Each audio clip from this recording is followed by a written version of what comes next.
Hello guys, how are you? Welcome back to your own YouTube channel, IELTS Updates and Recent Exams. For more updates related to our recent IELTS exam writing task topics, listening, reading, practice test on daily basis. Subscribe for more videos for everyday listening practice test. Join today to achieve your dream score. Please hit the like and subscribe button, press the bell icon for the upcoming notifications. Don't forget like, subscribe and share my YouTube channel and my Facebook page, IELTS updates and recent exams. First, you have some time to look at questions 1 to 6.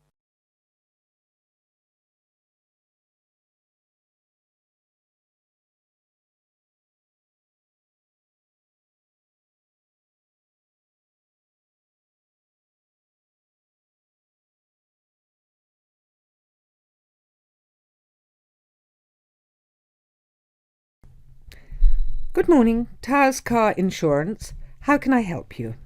Hello, I was wondering if you could give me a quote for my car, please. I'd like to insure it for a period of 12 months. Certainly.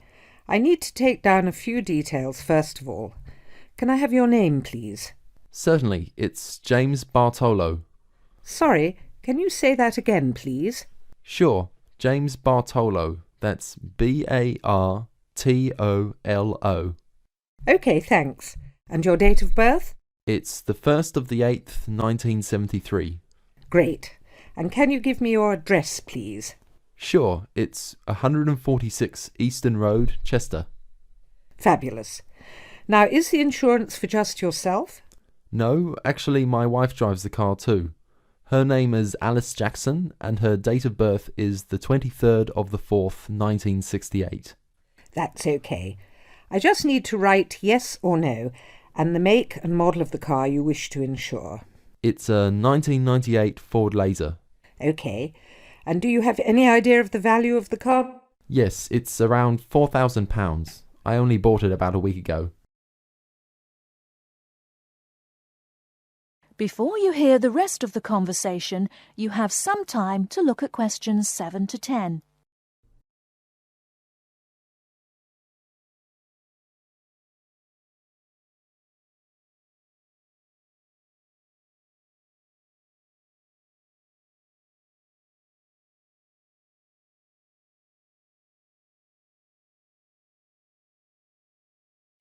Now listen and answer questions 7 to 10. OK. And do either you or your wife have any previous convictions or disqualifications? I'm sorry we have to ask this question, but of course it affects the price of the insurance cover. Not a problem. No, actually we both have clean driving licenses. Nothing so far, touch wood. Good. So I can write none for that question. Now, who were you previously insured with? With Aitken Insurance. I'm sorry, could you spell that? Yes, it's AITKEN. I actually have a 3 years no claims bonus too. Great. That will bring the price down a little for you too. OK, if you just give me a few minutes, I'll work out a price for you now. That looks like it will be £275 per year. That sounds good to me. Can I pay for that now over the telephone? That is the end of part 1. You now have half a minute to check your answers.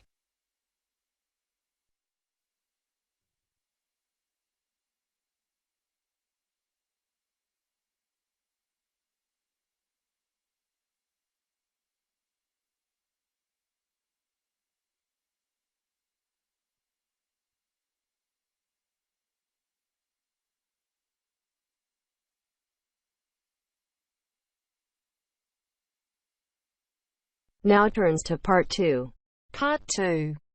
You will hear part of a lecture on art and culture in the Indonesian island of Bali. First, you have some time to look at questions 11 to 15.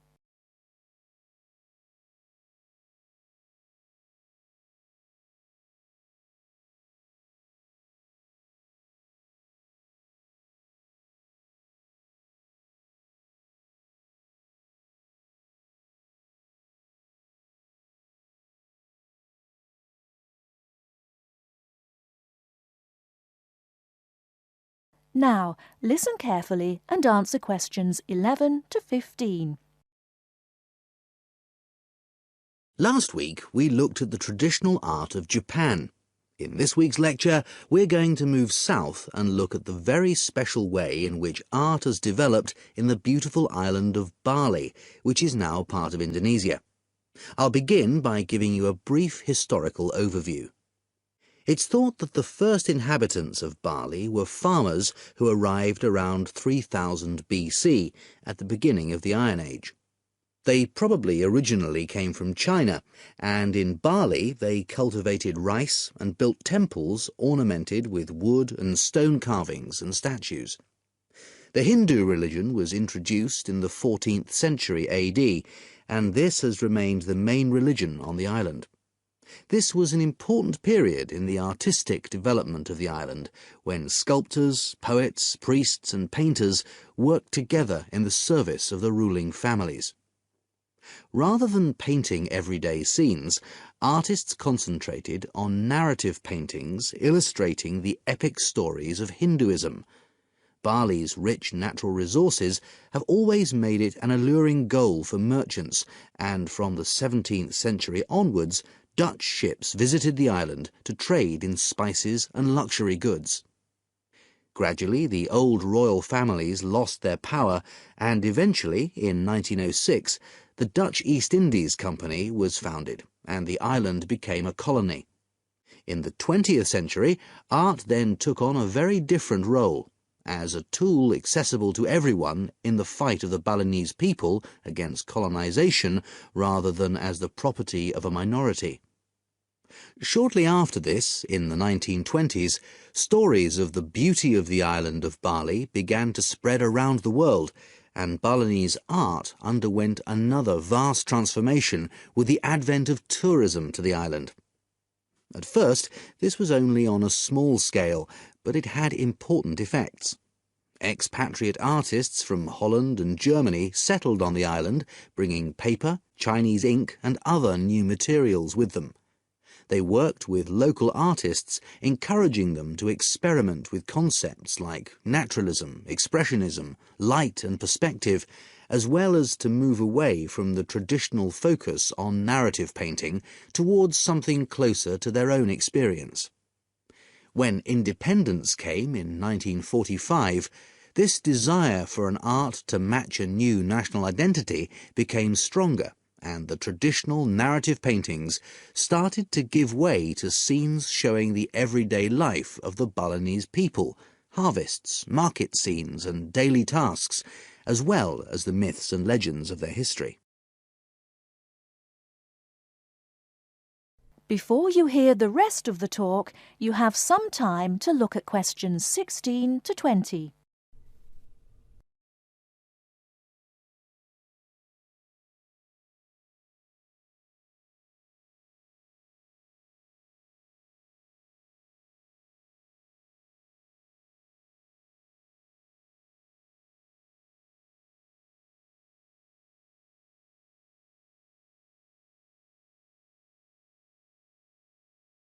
Now listen and answer questions 16 to 20.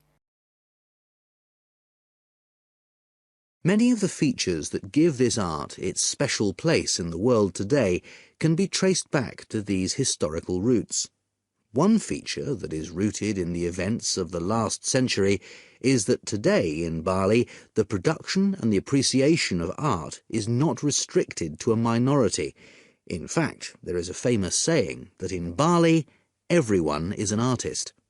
And it's not considered that to make art or talk about art, any formal training is needed. Art is just produced as part of Balinese life. Even fruit salad is served with flowers strewn on top. One factor which has contributed to this productivity is Bali's fertility. Over the centuries, the rich soil and the fact that food and shelter are readily available has given the islanders the leisure to develop their arts. While painting, sculpture, carving and music have traditionally been the province of men, women have channeled their creative energy into making lavish offerings to the gods with spectacular pyramids of flowers, fruit and cakes, offered at the temples on festival days and celebrations. All these kinds of art still have close links with the religion of the people and are something that people do on a daily basis. Another special characteristic of art in Bali is that it is not generally seen as an individual pursuit. In the West, art is often carried out by the artist on his own, reflecting his own individual worldview in the hope of achieving personal wealth and fame. For Balinese artists, art is something that's done as a group, and many artists may participate in one piece of work. And Balinese art is not restricted to temples and offerings. It decorates objects such as jackets, motorcycles, hotel menus, and so on. But perhaps the most significant characteristic of Balinese art, and one that distinguishes it most from the art of the West, is to do with its expected lifespan. Carvings are made in soft stone, which is gradually destroyed over the years. The humid climate rots paper and cloth paintings. The magnificent offerings of fruit and sweets are eaten. Wooden statues are destroyed by insects. But Balinese artists accept that their work is ephemeral, not permanent, and instead of slavishly preserving the originals, they produce new art. And all this rebuilding, renovating and replacing means that the island's art continually evolves and perpetuates itself. That is the end of part 2. You now have half a minute to check your answers.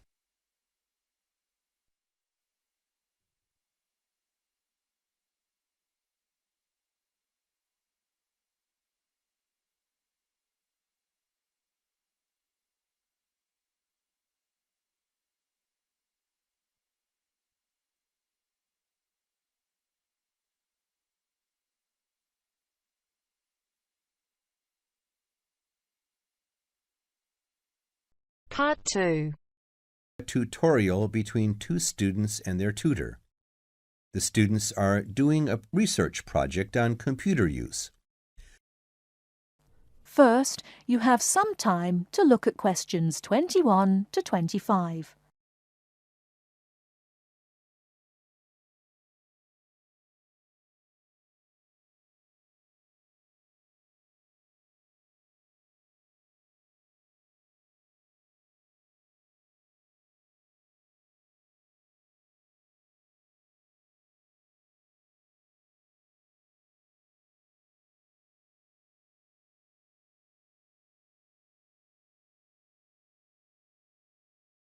Now, listen carefully and answer questions 21 to 25.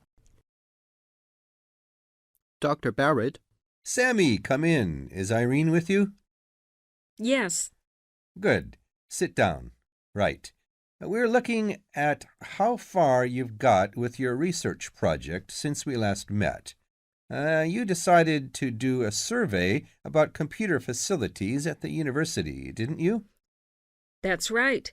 We decided to investigate the university's open access to a computer when they need one, so we thought it would be a useful area to research. Good. It's not a topic anyone has looked at before, as far as I know, so it's a good choice.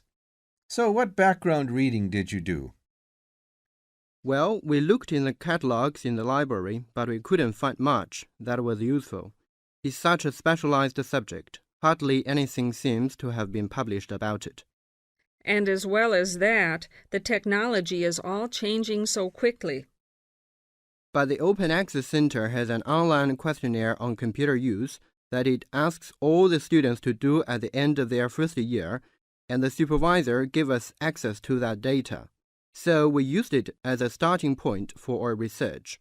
It wasn't exactly what we needed, but it gave us an idea of what we wanted to find out in our survey. Then we designed our own questionnaire. And how did you use it? We approached students individually and went through our questionnaire with them on a one-to-one basis. So you actually asked them the questions? That's right. We made notes of the answers as we went along, and actually we found we got a bit of extra information that way as well, about the underlying attitudes of the people we were interviewing by observing the body language and things like that. How big was your sample? Well, altogether, we interviewed a random sample of 65 students, 55% male and 45% female. And what about the locations and times of the survey? We went to the 5 open access computer centers at the university, and we got about equal amounts of data at each one. It took us 3 weeks.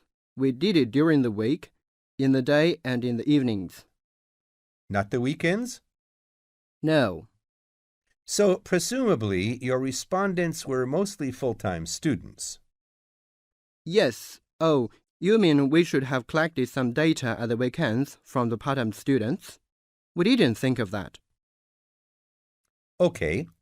It's just an example of how difficult it is to get a truly random sample.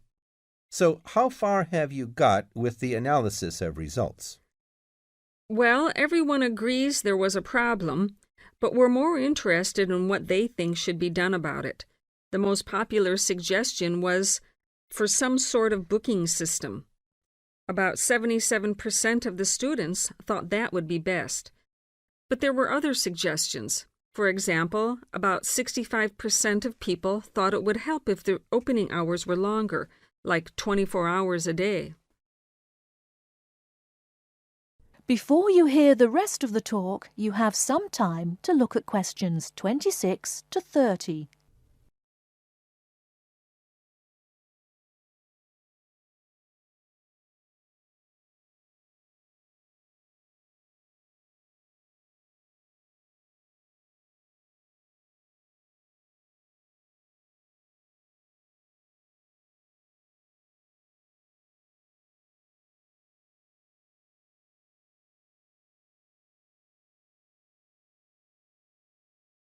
Now listen and answer questions 26 to 30. The Atlantic Ocean, named for the legendary lost island of Atlantis, has made up for the romantic origin of its name by becoming the most important commercial highway in the world, yet traces of romance continually mingle with the business of the sea. For instance, the Spanish adventurers who first sought gold and silver in America frequently found their ships becalmed, usually on the edge of the steady trade winds, about 30 degrees north or south latitude. A sailing ship could carry only so much water, and as it lay motionless under a hot sun for days or weeks, the tortures of thirst were agonizing. The horses were generally the first victims. They had to be thrown overboard when they died or became crazed with thirst. Because the Spanish caballeros thought highly of their horses, even crediting them with souls, they suffered great remorse and believed the ghosts of the proud war horses were haunting the scene. They saw the restless spirits in their dreams and related their dreams to sailors. Whenever the mariners passed that way, they would see in the spray or clouds images of wild horses bearing down on them. They began to call the broad belts of calm the horse latitudes, the romantic name by which they are known today.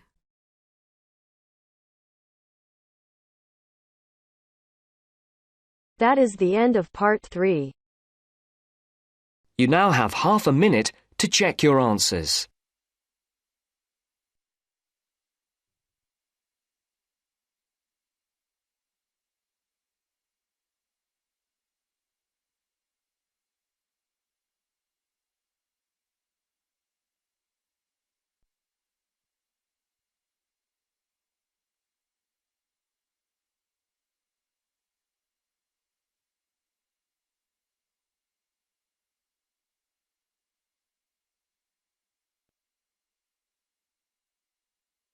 Now turns to part 4.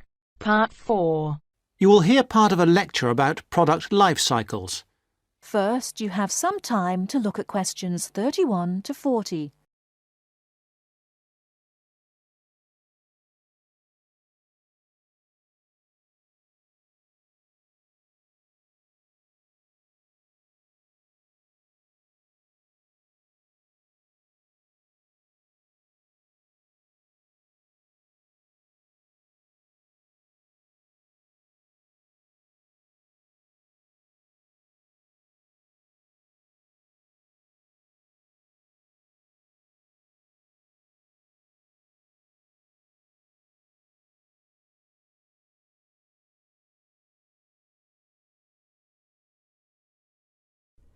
Now listen carefully and answer questions 31 to 40. I'm going to begin my lecture today with a look at product life cycles. Now, as we go through the product life cycle, I will be trying to raise some issues which are important with regard to each phase of the cycle. I won't have all the answers for you this morning. This one of the lecture series is just to get you started and, I hope, interested. Let's start with the first phase of the cycle, that of product design. This is really the most important part of the cycle. We often talk as if it is consumers who are responsible for recycling, and so they are, but in reality, the major responsibility must be borne by designers. They can design products where recycling is easy and cheap, or difficult and expensive. In the latter case, the likelihood is that recycling, though technically feasible, will not in fact take place. Now, don't jump ahead, because the second stage is not product manufacturing, but rather that of materials acquisition. This is the activity we do when we mine coal or other minerals such as gold or iron or copper. In addition to mining, there is harvesting, which includes the cutting down of trees as a first step in the making of furniture or paper, or fishing. These activities have costs which are not only money costs. Pollution is one of the extra costs. We have also to think whether the resources we use are renewable, such as trees, or not, such as coal and other minerals. The third stage is not manufacturing either. It is materials processing. This is where we take the raw materials and use energy to change them into a form that can be used in manufacturing. For example, trees must be turned into paper or oil into plastic. The cotton plants that grow in the fields must be turned into cloth. All of these activities require the use of chemical processes, and, as with all chemical processes, waste is produced, often of a dangerous kind. And now we come to the manufacturing stage. This is usually the most expensive in terms of cost and energy and waste. The wastes are often those that contribute to global climate change. For example, we make 41 billion glass containers, mostly bottles, each year, and we throw most of them away. A lot of manufacturing seems unnecessary if we could only organise things better. And this could mean greater profits for the manufacturing companies too. Stage 5 is packaging. Many products are packed in paper or plastic, which themselves, of course, have their own processes and costs. Excessive packaging is often criticised, but it must be remembered that packaging serves a purpose, often more than one purpose, such as maintaining freshness and hygiene, as well as providing information.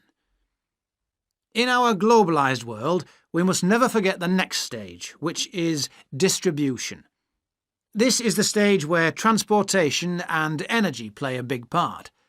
Lorries, trucks, trains, planes and ships all use up the precious stocks of oil and, as we know, generate greenhouse gases, which, as we hear again and again, contribute to climate change. Stage 7 is the point of it all, using the product. Looking after products, using them in the recommended ways, timely repair and maintenance all reduce the need for early replacement and reduce the number of products in landfill sites. We should not encourage the purchase of single-use products, that is, products which are designed for use on one occasion only and then to be thrown away and replaced. I'm going to skip a stage for a moment and move straight on to the final stage, which is disposal, putting the product in the bin. This is the end of the life of the product, and we lose it completely. It may have only a little value, but it does have a value even at this stage of its life, even in fact when it's actually in the landfill site. Now, I missed out one stage. This is a cycle within a cycle. That is, within the life cycle of the product, there can be a closed-loop cycle which can extract more value from the product. This is the reuse and recycle loop. It is a closed loop because, in theory, it can continue forever, though in practice, of course, this is not possible. Recycling products mean that they can be used to make more of the same product, CDs, bottles, books, or that they can be used to make different ones. For example, 1 pound of recycled paper can make 6 cereal boxes. And if we recycled all our newspapers, we could save 40,000 trees a day. Now, with this approach to the life cycle of a product in mind, we can go on to consider life cycle analysis. That is the end of part 4. You now have half a minute to check your answers. Thanks for listening. God bless you all. Don't forget like, subscribe and share my YouTube channel and my Facebook page, IELTS Updates and Recent Exam. For everyday listening practice test, for more material visit my website www.ieltsupdatesandrecentexams.com. The link is also given below in the description. Please write your score below the comment section. And please like and subscribe my channel for more IELTS listening practice tests on daily basis. Again, thanks for listening. God bless you all.